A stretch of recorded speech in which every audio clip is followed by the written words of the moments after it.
तृतीय वर्ष के विद्यार्थियों का आज की कक्षा में स्वागत है। पिछली बार मैंने आपको गुटनिरपेक्ष आंदोलन के सिद्धांत बताए थे, अर्थ और सिद्धांत बताए थे। आज मैं आपको गुटनिरपेक्ष आंदोलन की प्रासंगिकता के बारे में बताऊंगी। 1990 के बाद में विश्व राजनीति में हुए क्रांतिकारी परिवर्तनों ने गुटनिरपेक्ष आंदोलन की प्रासंगिकता और सार्थकता के आगे प्रश्न चिन्ह लगा दिया। विभिन्न विचारकों, समीक्षकों और पर्यवेक्षकों, आलोचकों द्वारा बदलती हुई परिस्थितियों में गुटनिरपेक्ष आंदोलन को अप्रासंगिक मान लिया। अतः हम आज के दिन जब शीत युद्ध नहीं रहा, जब गुट नहीं रहे, उसके संदर्भ में हम गुटनिरपेक्ष आंदोलन का यदि मूल्यांकन करें तो हम देखेंगे कि कुछ तर्क गुटनिरपेक्षता के पक्ष में है कि आज भी प्रासंगिक है, और कुछ तर्क हम गुटनिरपेक्षता के विपक्ष में देखेंगे कि अब इसका कोई प्रासंगिकता नहीं रही है। पहले हम देखेंगे कि गुटनिरपेक्षता के विपक्ष में क्या तर्क हैं। आज ये अप्रासंगिक हो गई है। खाड़ी युद्ध में भूमिका को नकारना। 1991 के खाड़ी युद्ध में अमेरिका और इराक द्वारा गुटनिरपेक्ष आंदोलन की भूमिका को नकार दिया गया। इसकी अक्षमता और अप्रासंगिकता को उजागर करता है। ऐसी स्थिति में इस आंदोलन को बहुत बड़ी चुनौती मिली। दूसरा है, शीत युद्ध समाप्त होने के कारण भूमिका महत्वहीन हो गई। 1990 के दशक में जब शीत युद्ध समाप्त हो गया, साम्यवाद का पतन हो गया और विश्व राजनीति का मानचित्र बदल गया, द्विध्रुवीय राजनीति की अवधारणा समाप्त हो गई।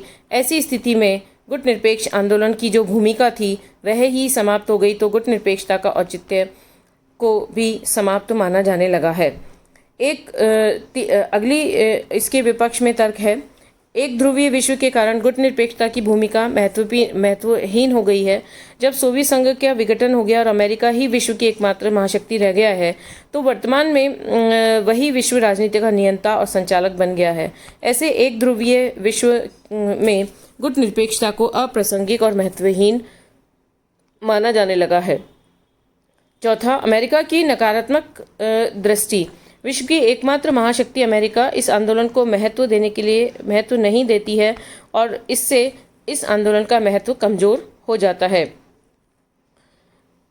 शक्ति गुटों का समाप्त होना। सोवियत संघ के विघटन के बाद वार्सा संधि संगठन भी भंग कर दिया गया और नाटो और विभिन्न सैनिक संगठन भी समाप्त हो गए।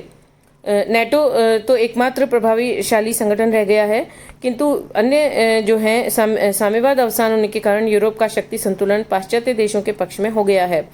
इस प्रकार विश्व राजनीति में कितना क्रांतिकारी परिवर्तन आया है, इसका अंदाजा इस बात से लगाया जा सकता है कि सोवियत संघ का वास्तविक उत्तराधिकारी रूस उत्तर अटलांटिक संधि संगठन का सदस्य बन गया और शक्ति गुटों के प्रतिद्वंदी सैनिक संगठन समाप्त होने के कारण गुटनिरपेक्षता की अवधारणा महत्वहीन हो गई है।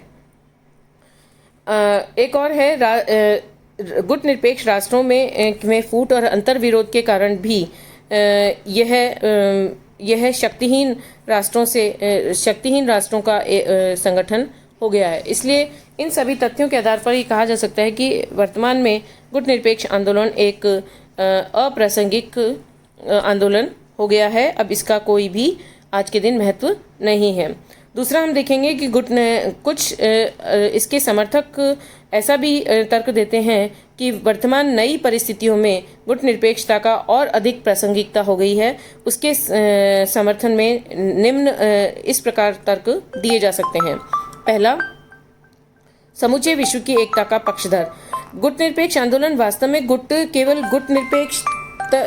केवल गुटों के संदर्भ में ही नहीं, इसके बहुत अन्य कार्यक्रम भी थे। उसमें से एक कार्यक्रम है समूचे विश्व की एकता का कार्यक्रम। आज भी समूचे विश्व की एकता बहुत ही प्रासंगिक है